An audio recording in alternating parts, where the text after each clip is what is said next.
ഈശോയിലെ ഏറ്റവും സ്നേഹമുള്ളവരെ, ഇന്ന് തിരുസഭയിൽ ഒരു പ്രധാനപ്പെട്ട ദിവസം. ഒരുപാട് ശനിയാഴ്ചകളിൽ ഒരു ശനിയാഴ്ച മാത്രമാണ് വലിയ ശനി. കർത്താവിൻ്റെ മരണത്തിനും ഉയർപ്പിനും ഇടയിലുള്ള ഏക ദിവസം. ആ ശനിയാഴ്ചകളിൽ വലിയ ശനി. അത്രയും വലിയ ശനി ക്രൈസ്തവർ ഈ ഭൂമിയിൽ ഇല്ല. ഒരുപാട് ഞായറാഴ്ചകളിൽ ഒരു ഞായറാഴ്ച മാത്രം ഒരു ഞായറാഴ്ച.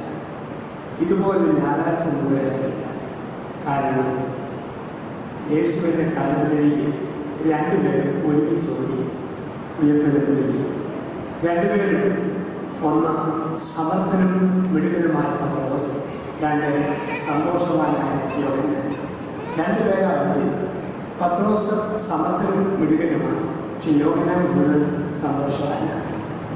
ഈശോ ഏറ്റവും സ്നേഹിച്ചത് പത്രോസിനെയാണ്.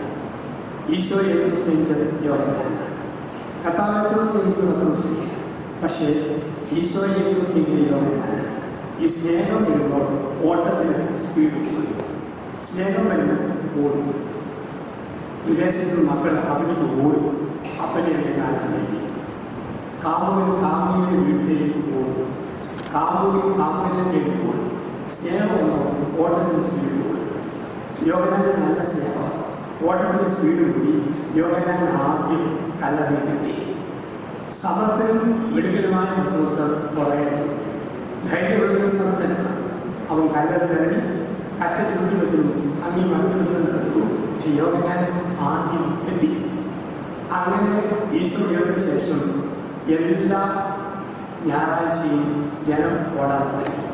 ആദ്യ ഓട്ടം യോഹന്നാൻ്റെ ആരംഭിച്ച ഓട്ടം 2020 പത്തനംതിട്ട ഈ നിങ്ങളും ഓടും. എൻ്റെ കുട്ടിക്കാലത്ത് ഞായറാഴ്ചകളിൽ എൻ്റെ അപ്പനുള്ളിൽ പള്ളിയിലേക്ക് ഓടുന്നുണ്ട്. ഒരുപാട് പേർ ഓടി. അങ്ങനെ ഓടി അപ്പന്മാരെ മക്കളെ ഓട്ടം പരിശീലിപ്പിക്കുകയാണ് പ്രഥമ ദിവ്യകാരുണ്യ സ്വീകരിക്കുന്നത്. ഓടാൻ പഠിപ്പിക്കുന്നത്. കുത്തി തന്നെ ഉയർന്നതിന് ശേഷമുള്ള ആ ആദ്യത്തെ ഓട്ടത്തിൻ്റെ ദിവസങ്ങളിൽ പുതുഞായർ. ആ പുതുഞായറാഴ്ചയാണ് നമ്മുടെ പിതാവായ മാർത്തോമാശ്ലീഹ അവനെ നോക്കി പറഞ്ഞു, എൻ്റെ കർത്താവേ, എൻ്റെ ദൈവമേ. ഇന്ന് മലയാളത്തിൽ ലക്ഷങ്ങൾ മലയേറുന്ന ദിവസം പുതുഞായറാണ്. തോമാശ്ലീഹയോടൊപ്പം ഒപ്പം കുത്തിതന്നെ ഓർമ്മയാണ് ജനം 2000 വർഷം ഓടിയുടെ ഓർമ്മ. ആ ദിവസമാണ് ഇടവ സമൂഹത്തിൽ 10 കുഞ്ഞുങ്ങൾ പ്രഥമ ദിവ്യകാരുണ്യം സ്വീകരിക്കുക. നമുക്കറിയാം എന്താണ് വിശുദ്ധ കുർബാന. ആൾക്കൂട്ടത്തെ സമൂഹമാക്കുന്നത് കുർബാനയാണ്. ക്രൗഡിനെ കമ്മ്യൂണിറ്റിയാക്കുന്നത് കുർബാനയാണ്. യേശു അപ്പം മുറിച്ചെടുത്ത് ജനം പന്തിയായിരുന്നു. ആൾക്കൂട്ടം വരും, പക്ഷെ പന്തിയാകുന്നത് അപ്പം മുറിക്കുമ്പോഴാണ്. പത്തനംതിട്ടയിൽ ഒരു പന്തി, പേഴുപാലം മറ്റൊരു പന്തി, സീരത്തോട് വേറെ പന്തി. ദൈവം പന്തിയായിരുന്നു. അങ്ങനെ പന്തിയായിരിക്കുക. ഈ ദിവസത്തിലെ 10 മക്കൾ ഈ പന്തിയിലേക്ക് കടന്നു വരുന്നു. പ്രഥമ ദിവ്യകാരുണ്യ സ്വീകരിക്കുന്നത് അവരും ആരംഭിക്കുന്നു. യോഹന്നാന്റെ ഓട്ടം, പത്രോസിന്റെ ഓട്ടം, മരിയനാന്റെ ഓട്ടം, മാതാപിതാക്കൾ കഴിച്ച ഓട്ടം. ആ ഓട്ടത്തിലേക്ക് ഹൃദയോട്ടം പോലെ ബാക്കി കൈമാറി പിടിച്ച് കുഞ്ഞുങ്ങൾ ഓടുമ്പോൾ മാതാപിതാക്കളെ സംഭവിച്ചു. മക്കൾക്ക് ജന്മം കൊടുക്കുന്ന അപ്പനും അമ്മയും മക്കളുടെ 3 മേഖലകൾക്കാണ് ജന്മം കൊടുക്കുക. ഒരു പശുക്കൂട്ടിൽ ഒരു സ്ഥലമേ ഉള്ളൂ. പിണ്ണാക്ക്, ഓട്ട, പുല്ല്, വൈക്കോല് വെക്കുന്ന തീറ്റ സ്ഥലം. പശുക്കൂട്ടിൽ ഒരു തീറ്റ സ്ഥലമേ ഉള്ളൂ. അവിടെ ബുദ്ധി വളരുന്ന TV കാണുന്ന മുറിയില്ല, പത്രം വായിക്കുന്ന മുറിയില്ല. പിണ്ണാക്ക്, ഓക്ക, ചാണകം, ഗോമൂത്രം, വൈക്കോല് എല്ലാം ഒറ്റ മുറിയുള്ളൂ. പക്ഷേ വിരയ്ക്ക് 3 ഭാഗമാണ്. ദേഹം വളർത്തുന്ന ഭക്ഷണം കഴിക്കുന്ന ഡൈനിങ് ഹോൾ, ബുദ്ധി വളരുന്ന പഠിക്കുന്ന മുറി, TV കാണുന്ന പത്രം വായിക്കുന്ന മുറി, 3 ആത്മാവിന് ഭക്ഷണം കൊടുക്കുന്ന തിരുവേദന രൂപമോ തിരുക്കുടുംബമോ മാതാവോ ഒരുമിച്ച് പ്രാർത്ഥിക്കുന്നത്. ഒരു ബുദ്ധി വളരാൻ ഇംഗ്ലീഷ് മീഡിയം വേണം, മലയാളം മീഡിയം വേണം, സ്റ്റേറ്റ് സിലബസ് വേണം, സെൻട്രൽ സിലബസ് വേണം.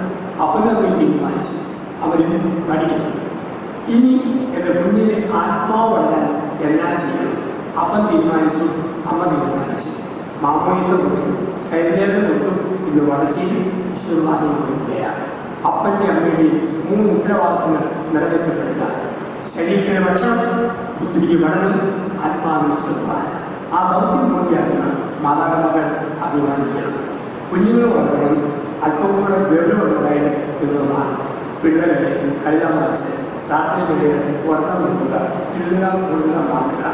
പിള്ളേരുടെ കാര്യങ്ങൾ അല്പം കൂടി ഗൗരവത്തിൽ നിങ്ങൾ പറയുന്നു. ആ വളർച്ചയുടെ ഭാഗമാണ്. അല്പം കൂടെ ബഹുമാനത്തോടെ അമ്മയോട് സംസാരിക്കണം, അല്പം കൂടെ ആദരവോടെ അപ്പനോട് സംസാരിക്കണം, അല്പം കൂടെ ബഹുമാനത്തോടെ പള്ളിയിൽ പെരുമാറണം. വളർച്ചയുടെ ഒരു സ്റ്റേജിലേക്ക് കർത്താവിനെ ഉയർത്തിയിരിക്കും. വിശുദ്ധ കുർബാന വളരെ പ്രധാനപ്പെട്ടതാണ്. പരിശുദ്ധ സഭയിൽ ബന്ധുക്കോസുകാരും ബലികൾക്കും ഉണ്ടായത് ഈശോ പറഞ്ഞ രണ്ട് കാര്യത്തിന് വരില്ല. പ്രൊട്ടസ്റ്റന്റ് സഭകൾ ഉണ്ടായത് രണ്ട് കാര്യത്തിന് വരില്ല. ആദ്യമായി യേശുവിന്റെ സഭയിൽ വിളവുണ്ടായത് കുർബാനയാണ്. യോഹന്നാൻ വായിച്ചിരുന്നു. കുർബാനയെ കുറിച്ച് പറഞ്ഞപ്പോൾ ഒരു കൂട്ടർ പറഞ്ഞു, ഇതല്പം കഠിനമാണ്, ഇവനെ ചെന്ന് ഭക്ഷിക്കാൻ പറ്റുമോ? പച്ചന്റെ കൊച്ചന്റെ ഇറച്ചി തിന്നാൻ പറ്റുമോ? ആശാരത്തെ ചോര പിടിക്കാൻ പറ്റുമോ? കഠിനമാണ്. കുറെ വിട്ടിട്ടു. ഇന്നും കുറെ ഗ്രൂപ്പുകൾ സഭയിൽ വിട്ടിട്ടു പോകും, കുർബാന ചെയ്തില്ല. അന്നത്തെ ആൾക്കാർ ഇന്നുമുണ്ട്. രണ്ടാമത് ഒരു കൂട്ടര് ഈശോയും സഭയിൽ വിട്ടു പോയത്, യോഹന്നാനെ എൻ്റെ അമ്മ ഇന്നും എൻ്റെ അമ്മയാണ്. മാതാവിൻ്റെ പേരിൽ കുറെ പേര് കഴിഞ്ഞുപോയി, കുർബാന പേരിൽ കുറെ പേര് കഴിഞ്ഞുപോയി. നമ്മുടെ ഏറ്റവും വലിയ ബലം ഓർത്തഡോക്സ്, യാക്കോബായ, കാത്തലിക്, അപ്പസ്തോലിക സമൂഹമാണ്. ഏറ്റവും വലിയ ബലം ഈശോയുടെ സ്ഥാനം, ഒപ്പം അമ്മയുടെ വളർന്നതാണ്. ഈശോയ്ക്ക് സമർപ്പിച്ച മക്കളാകട്ടെ, മാതാവിനെ മറന്ന മക്കളാകട്ടെ, നന്നായിട്ട് ജീവിക്കുവാൻ ഈ പുതു ഞായറാഴ്ച തീരുമാനമെടുക്കാം. ഉത്തരയോർമ്മിക്കുന്ന ഈ ആദ്യത്തെ ഞായറാഴ്ച നമ്മുടെ കുഞ്ഞുങ്ങൾ പ്രഥമ ദിവികാരം സ്വീകരിക്കുമ്പോൾ ഈ കുഞ്ഞുങ്ങളെ എല്ലാ നന്മകളാലും നിറയ്ക്കണമെന്ന് പ്രാർത്ഥിക്കാം. ഇന്ന് കുർബാനകൾ പിന്നെ അടുത്ത വർഷം അത് പറയേണ്ടത് ഈ കുഞ്ഞുങ്ങളെ ഓടാൻ പഠിപ്പിക്കണം. എല്ലാ ഞായറാഴ്ചയും പള്ളിയിലേക്ക് 2 വർഷം കൂടിയാണ് കുഞ്ഞുങ്ങളിലൊക്കെ പലർക്കും പള്ളിയിൽ നിന്ന്. ഈയിടെ 5 വയസ്സുള്ള മോനെ അമ്മ പള്ളിയിൽ പോയി. അവൻ 3 വയസ്സിന് ശേഷം ആദ്യം പള്ളി നല്ലതാണ്. അവൻ ആൾക്കാരെ നോക്കിയിട്ട് അമ്മയോട് പറയുക, എൻ്റെ അമ്മയെ ബാഹുബലി, എൻ്റെ അമ്മയെ ബാഹുബലി. കാരണം വേറൊക്കെ വിമർശിക്കാനും അവർക്ക് ഇതാണ് ബാഹുബലി. അങ്ങനെ ഒരു ലോകമാണ്.